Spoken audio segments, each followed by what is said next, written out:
So, ladies and gentlemen, the topic for the next panel discussion is reimagining the BFSI experience for 2030, learning from the business enablers stories on successful sales transformations. The speakers for the session are Dr. Sourav Dutta, Executive Director and IT Head for IDBI Bank, Mr. Mahesh Agrawal, Head of Information Management, SBI General Insurance, and Mr. 𝗕𝗙𝗦𝗜, Senior President, Head of Operations and Customer Service, 𝗏𝗏 𝗟𝗏 General Insurance. This session will be moderated by Mr.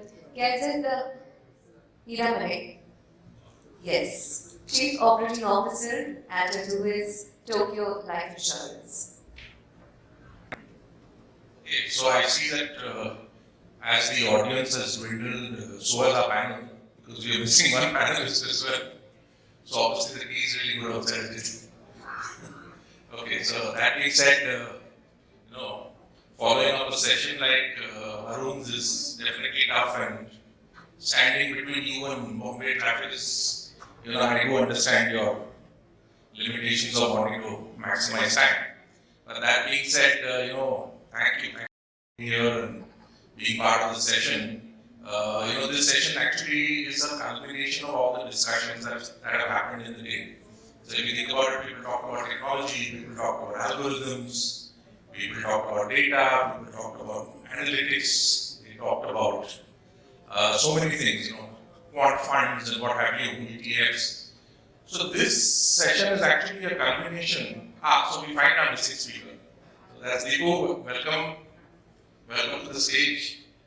So this session is actually a culmination of all those discussions where eventually why are we doing all this stuff, right? I mean, we're doing it for our customer at the end of the day. And he's the guy who's actually paying all the bills of everybody who's doing whatever they're doing. So to that extent, we've got three fantastic panelists. We've got Sourav, we've got Mahesh, and we've got Dipu. And one thing that really stands out for all of them is that, including me, is that we all got to this place by telling a lot of stories. So this session is all about stories, right? It's about successful customer stories. And one thing that again struck me in Varun's session was that he talked about how 5G is will revolutionize people's lives. Well, 5G is actually revolutionized all our lives already, right? We had to say G before we got to this place. So that was all about successful storytelling as well. So with that in mind, let me start the session by posing a question to Sourav. In terms of, we talked about so much about technology and so much about how technology has changed lives during COVID. And if you ask me today, everybody's a millennial, right? Even my Google is a millennial, even my 𝗏𝗏𝗏 is a millennial, because everybody uses some form of online to transact with me. So how has technology changed your life and the life of your customers in the last couple of years?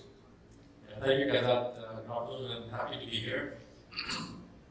So yes, technology has been definitely in the forefront of changing lives of the entire community and the country as well. We see during the COVID times, right? Because technology it helped us to get to where we are. And of course, there's always two sides of the story. People working from home gave them more time to do a lot of more stuff which could not have been done during office time. And also for the people to get into the security area during the nasty things. And the output that we have is ransomware as a service. So we have access service, now we have ransomware as a service. So technology has been there everywhere, so it's for good and for bad. So what we're seeing is that it's just evolving, and it's going to give us more benefits as we go along. So somebody talked about having computing power on the mobile device. We already have that. In fact, if you look at the devices that we have, it has got more computing power than the IBM 360s of 1980, right? So you have 8 core CPUs inside your core in your mobile device. So that much of power you already have. Coupled to that, if you have some interesting use cases and technology is already there in the market, you can just leverage. So we can combine all of that. We can have some other innovative solutions. So having said that, technology will be there, and we will be getting benefit out of that, whichever situation that might be, right? Sure. Thanks, Sourav. Dipu, what is I mean, having been part of the BFS family myself for a long time, what has your experience been in terms of leveraging technology over the last 5 years since you've been around? Thanks, Ksat, and good evening, everyone. Technology has been such an integral part of CX in the last few years that today it's virtually impossible to think about CX without technology. We had call centers, and then when the pandemic happened, there was a true test, right? We had to be digital at scale, and we could not become digital at scale overnight. I think the fact that we had set up digital assets, helped us overcome that entire period. Right? Nobody was prepared for COVID-19. So the call centers were shut down. We had our bots, mobile apps, portals, coming to the fore. So that's clearly how, even at a very basic level of servicing, technology has helped us. The other is, if you look at complex interactions, right, you can add value. For example, you know about telematics, where in motor insurance, you basically place a device in the car, and then you're able to give a feed to customers right, about their driving behavior. And based on that, the customer and the insurer can have an informed conversation kind of renewal. So we were, for example, able to launch a feature called geofencing with that, because now that we can the car is being tracked, right? We can say some traditional routes. Should it go off on a third route, then we get an alert. That's not possible, without technology. Similarly, if you look at our travel insurance side of business, right, many years ago, we launched a blockchain-based product by which we would get when the flight is delayed. The owner is not the customer, and that saved time and effort for him. At a time when he is really hassle, in case his flight is delayed. So I can go on and on. There are plenty of use cases of technology, right? I'll just pick one more simple use case and then hand it back to 𝗕𝗙𝗦𝗜. So for example, if a customer clicks on Google Maps, and let's say he was trying to look at our branch, typically the effort would have been to ensure that the latitude and the longitude was accurate. But now we have got popping up and asking the customer, if you click on this, you want to go there, can I get service digitally? They were eliminating the need for a customer to go to the branch. So whether it's a small transaction or it's a big transaction, technology is an inalienable and integral part of customer service. So, thanks, Dipu. Thanks. That was fantastic. Mahesh, since both Sourav and Dipu talked about how technology has changed lives, you head information management at SBI General. So obviously, a lot of the stuff that happens in the front end, in terms of a technology device or platform or user experience is backed by data. So, can you give us some good examples of how data has actually enhanced technology experience? Very good question. Thanks to all the co-panelists and Microsoft for this session and calling us. On the data side, if we look at 2010, 2015, we did have a single view of a customer. So that was one of the area I believe that has helped a lot, and it's going to further over the journey, going to have an intellectual automation for this customer view. So currently from one customer, having one policy, two policy, what are the touch points a customer gives us, that in details were not available in the past or in the technology side when we were working in 2010, 15 and all. But as of now, we are much better and much equipped to put in all my ML approach or my AI approach to reach where the customer is. Not only that, as Dipu mentioned about the telematics. So if we combine the customer behavior with the telematics, we can understand not only his driving pattern, but about his health pattern as well. Because that helps whether he's an aggressive, whether he's having some other commodities and all. So that's going to be the next future or the story that we are going to write in the coming days to come. So I believe that's when the interaction customer engagement will bring with the help of data to the next level. And secondly, the last point I would like to say, there are various frauds happening around.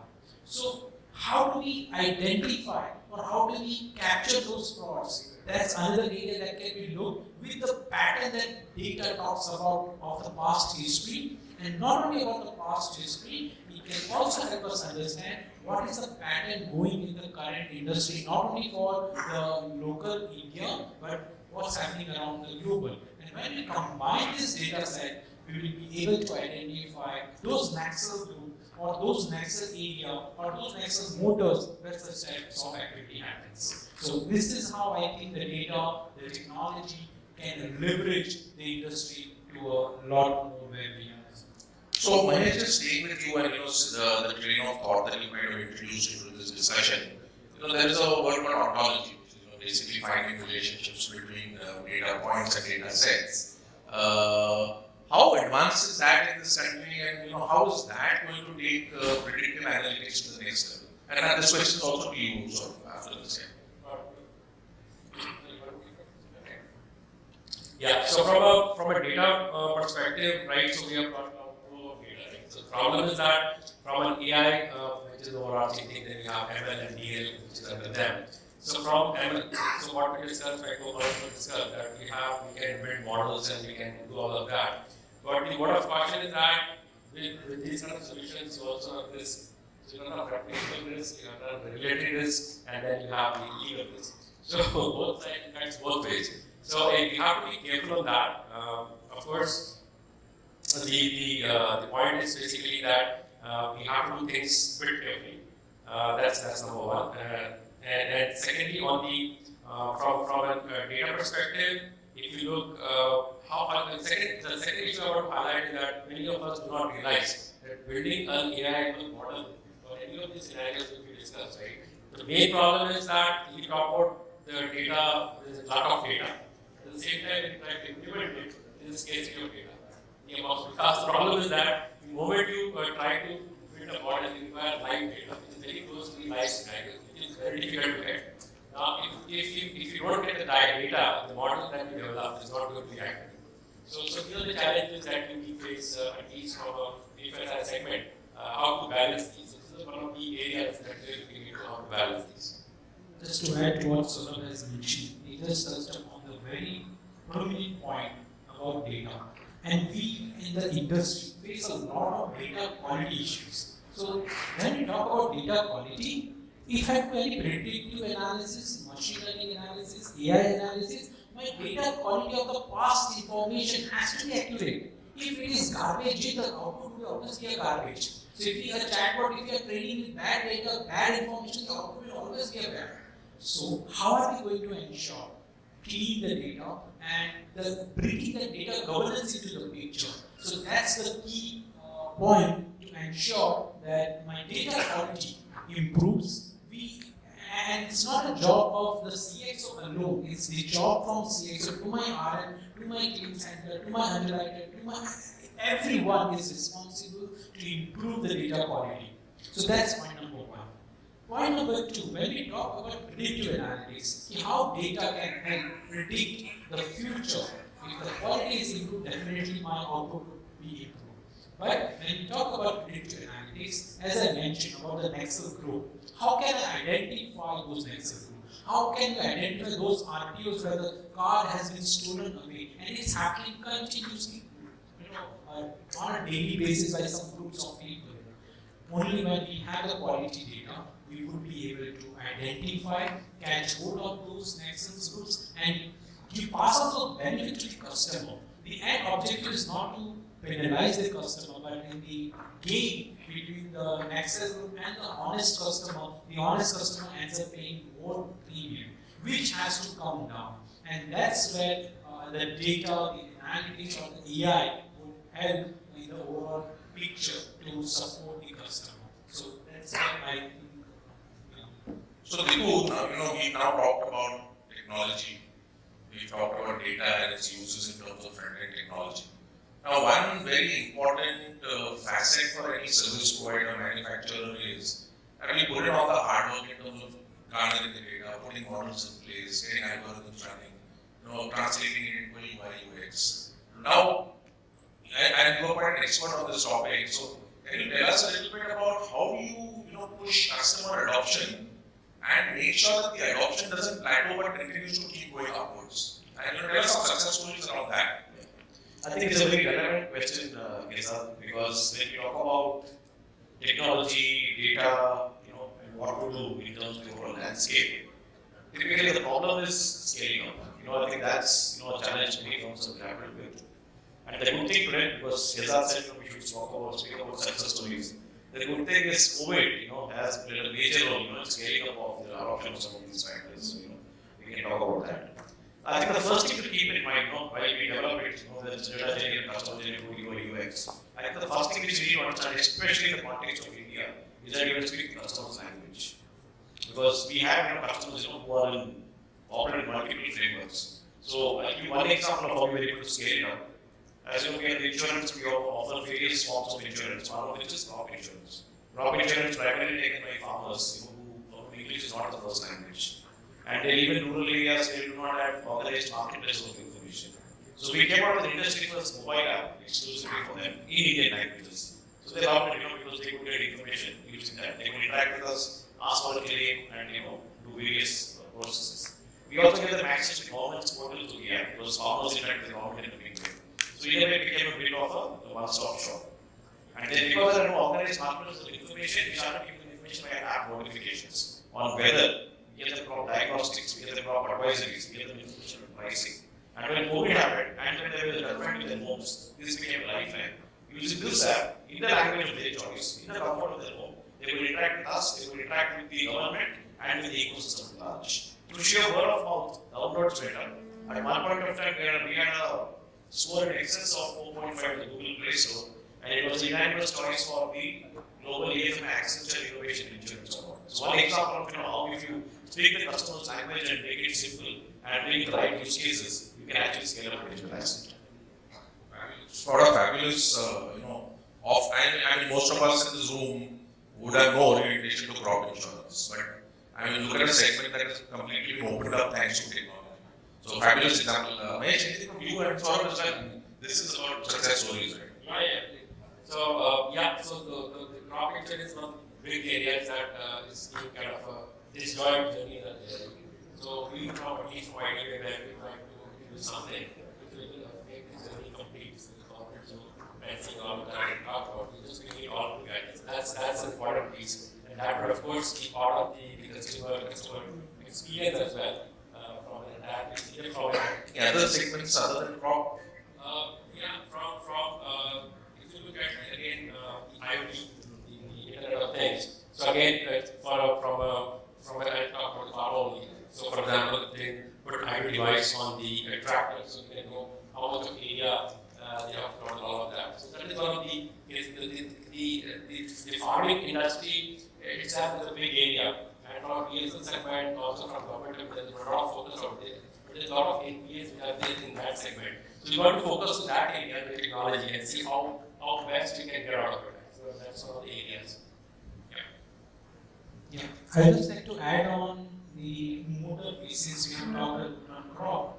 So on motor, what happens? Let's say in a tier 2, 3, 4, where our surveyor cannot go and inspect a vehicle, and the customer who is actually in a place where his car has got an accident, and the surveyor cannot access the survey and make the claim payment, or he cannot take the car to the garage itself. So during that period, we connect with the customers and ask them to do the survey on their own and get the payment online, so that the necessary action or necessary areas of work can be carried out, and the customer becomes a happy and a successful customer, which was 5 years down the line was not possible during a risk activity or a video. The live videos that has come up with the new technology which has come up. So we can go with the live video session with the customer and get the inspection carried out there itself. So these are the areas that the motor which has helped transform, as the digital transformation in the entire insurance industry which I have seen. So that's one of the stories out there in this journey. So interesting. We've covered technology, we've covered data, we've covered some experiences, in use cases. Now, one final question to the panelists. Let's all do some crystal ball gazing and make some predictions in terms of what's next in customer experience. Dipu, you want to start? Yeah. So, crystal ball gazing is always an interesting experience, right? For example, I was reading in the newspapers that a lot of people went to astrologers during COVID-19, to figure out a solution. And I was thinking, somebody does it when COVID-19, how can they give solutions? But on that note, I think there are two broad aspects to look at. One is, there's a theory going on that it's called bullet train states, which is that basically just customers just want very quick solutions to it. So COVID-19 is not the last black swan event that we have seen. There could be one more event tomorrow, but we have to prepare with answers. So I think that's one angle of CX. The other is, you are seeing a host of technologies, right? So for example, just as we had blockchain, having a halo effect. Nearly 5 years ago, today the talk of metaverse, and we were talking about VR and AR. So some of these, areas are coming to the fore. But if you look at it from an overall perspective, I think the age of man and machine working together is now coming to the fore. Interesting tango of man and machine. So good prediction you asked me. Mahesh? Can we have zero grievance by 2030? Can we reach to that level? Or can the technology, the man, machine, and the people can help have a zero grievance for the customer? And I believe that would be the area where we can say, yes, everything has fallen in place. So that's one thing as a prediction I can think about. How can we achieve that as in the industry? So I think you will be felicitated by the regulator very shortly for making this statement. But if that happens, we're all out of a job. Luckily, we retire by then. But the next generation definitely going to have a lot of trouble. So you will add it to the job because you will ensure that zero grievance, or at least the grievance comes to one. That will help you help the entire industry. So the segment of one is what you're talking about. Okay. So. Yeah, thanks, sir. So, from a customer experience perspective, I think the next level of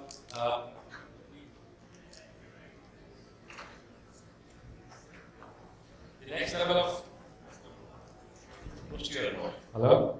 Yeah. So next level of customer journeys would be should be. I mean, that's the expectation would be just like a very simple thing, right? You don't have to fill a lot of forms. You have to do a lot of the issues which come in with the data, right? So data cleansing, the golden data, and all of that. So expect that the next level of customer experience would be that you have the correct data. I'm not talking about the customer end customer, but from an admin perspective also. That as a BFSI segment, we have this kind of innovation where we have very less input to be made by the customer. That's A. Second, the data which is going into the system is completely correct, right? And it is double checked by all the models that we have. So that is something that we will be looking forward to. And third would be again from a very stress-free and very cool experience, just like when we had the Apple iPhone, right?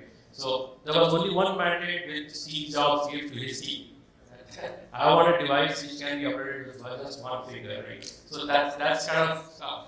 That is the kind of innovation that we are looking into. That does not much complexities, but at the same time you achieve the best or the nth level of automation or innovation which is possible in the system. Lovely. So some interesting predictions, especially in a country where we are lucky to have been blessed with one of the best public API ecosystems. Some of the best, risk management capabilities, despite fraud being a 30,000 crore industry in this country, insurance alone. And of course, predicting customer needs and requirements in the future. So, with that having been said, we had an interesting gamut of views. Any questions from the audience would be welcome for the next couple of minutes.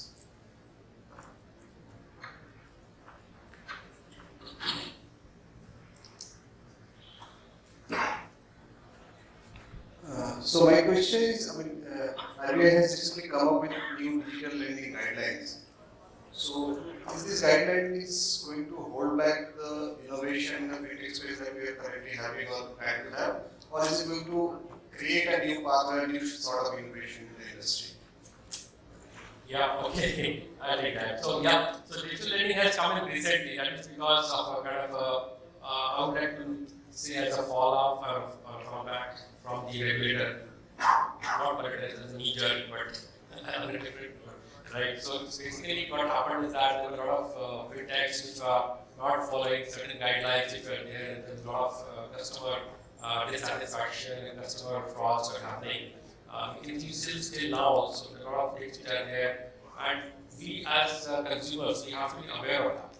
So keeping that in mind, this learning framework has come up and it's definitely going to regulate at some point, but at the same time sort of create new innovations, right? So that is what we're looking at. We're trying to safeguard the customer. That's number one. The second is that from a good governance perspective, we want to ensure that all the fintech. So the problem is that the fintech, the back end, at some point in time, we have the bank at the back end, any of the fintechs. Right? So that's the problem. So at the speed at which fintech is growing, or fintech is innovating, or fintech is trying to do something which is not there in the. So for example, if you are in cryptocurrency, we're not decided it's a black or white, right? So it's still not decided. Similarly, that we are for fintech, to be coupled with any of the scheduled entities, which RBI calls that. So that's the problem. So if you break that trust, then the entire system comes collapsing down. So that's the point. We have to keep that trust. Unless we keep the trust of the customer, the BFSI segment is not going to work. So because of that, the regulator has come up with this kind of regulations. It is a bit of harsh on it. But yes, this will definitely give a guideline to the next fintech innovations which are going to come. Any more questions? We still have a couple of minutes. Okay, lovely. You've been a fantastic audience. Thank you for being patient and thank you for coming back. I'm sure you're all excited about the awards. So, thank you very much for having us, and it was a wonderful time. Thank you.